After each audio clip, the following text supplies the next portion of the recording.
कि इसके द्वारा पाप हुआ तो है, लेकिन किसी कारण इसमें कोई ना कोई और कारण है। कारण का पता तो गुप्तचर बाद में लगाएंगे। जैसे आजकल कोई घटना हो जाती है, एक समिति गठित कर दी जाती है, कोई भी बोले जांच करेंगे उसकी। तो राजा ने कहा उससे पहले इसको प्रारंभिक दंड तो देना चाहिए।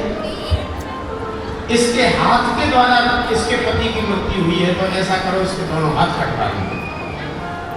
सदन कसाई के दोनों हाथ यहां से। सदन को तो पूर्व की कथा याद थी। बोले मेरे हाथ का इशारे से गैया मरी थी, चलो ये हाथ ही कट गए, दंड मिल गया, समाप्त हो गया, प्रायश्चित हो गया।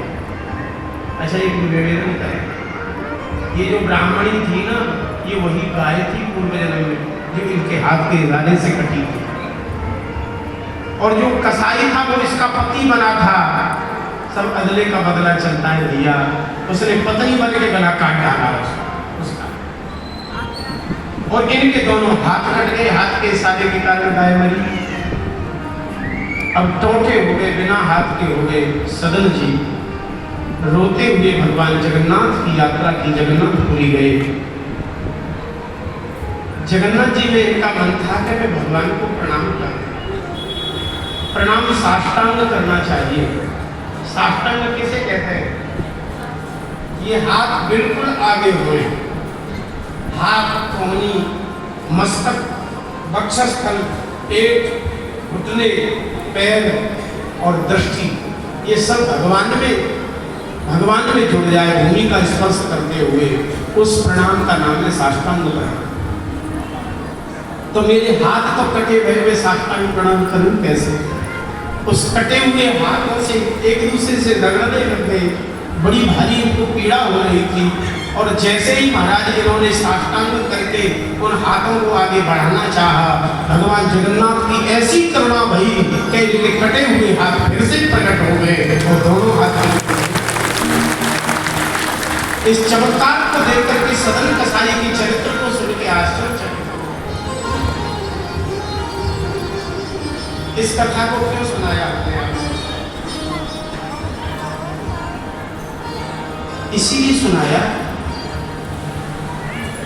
कि गाय और ब्राह्मण की हिंसा अगर हमारे सत्य बोलने से हो रही है, तो वहां पर सत्य बोलना पाप का काम कर जाएगा। झूठ बोलने से बिल्कुल पाप नहीं लगाएगा। अगर गाय और ब्राह्मण हमारे झूठ बोलने से बच जाए। बहुत प्रयास किया, शुक्राचार्य, लेकिन बलि जी ने एक नहीं सुनी। क्यों? क्योंकि बलि भगवान के स्वभाव से परिचित हो। बलि जी ने कहा गुरु जी की जरूरत पड़ती है कि चेला को भगवान का दर्शन कराएं। और अब गुरु जी कह रहे भगवान को छोड़ो बच्चा, हमारी बात मानो। ऐसे गुरु को दूर से लंबी दंडौत है। कितने ऐसे गुरु हैं जो भगवान को किनारे कर दें और अपनी पूजा करवा दो। एक जगह दिल्ली में हमारी कथा भाई, लोग घरों में बुलाते हैं, पहले घरों में हम जाया करते थे। बोले महाराज हमारे घर में भोजन करना है, इनका करना है। ऐसा जब भोजन का समय आया तो हमने पूछा कि भोग लगाया क्या? बोले हाँ लगाया। हमने कहा चलो दर्शन कराओ अपने भगवान का।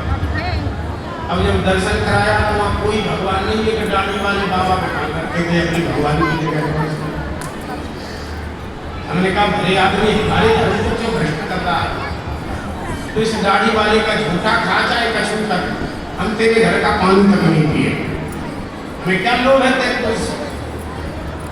अरे घर में भगवान गोपाल जी हो, राधा रमन जी हो, राधा वल्लभ जी हो, राम जी हो, श्याम सुंदर हो, भोले बाबा हो, देवी जी हो, तो ठीक है चल जाए। ये दाढ़ी वाला ठान रखा है। अरे बोले हमारे तो यही भगवान है। और हमारे गुरु जी तो कहते हैं रामकृष्ण भी तो मनुष्य ही थे। हमने कहा तेरे घर में एक मिनट नहीं रुकेंगे हम यहाँ।